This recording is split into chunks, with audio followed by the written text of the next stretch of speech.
Hello guys, welcome back to my YouTube channel Soumya talks. ఈరోజు బండి నేర్చుకోనికి వచ్చేసినాం. అంటే నేను కాదు, వాళ్ళిద్దరు నేర్చుకుంటారంట, నన్ను మాత్రం నేర్పిమంటారు. నా మొహం మంచిగా చూసుకోండి, మరి తర్వాత నేను కింద పడతానో నా మొహం ఏమవుతుందో నాకే తెలియదు. అంటే మంచిగా పెట్టు గొంతుకు, నేను ఊరేసుకున్నట్టున్నది. మీరు నేర్చుకుంటారో నన్ను వాడెత్తారో కానీ ఆగురు నా పరికి పండు తింటా. అది ఉంటే బండి నడిపోతలేదు, నాకు భయం అవుతుందిరా. ఫస్ట్ ఆఫ్ ఆల్ మీరు తప్పు రూట్ చెప్తురేమో అని నా ఆలోచన. ఇలాగా సూర్యుడు సైట్ కొట్టడానికి ట్రై చేస్తుండే కానీ మన ఇవ్వ కనబడతలేదట సూర్యుడికి. పాపం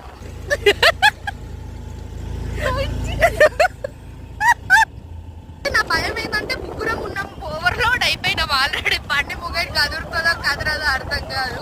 మొత్తం మీద కింద పడకుండానే బండి అయితే నేర్పించేసిన. ఇద్దరు నేర్చేసుకున్నారు. కొంచెం ప్రాక్టీస్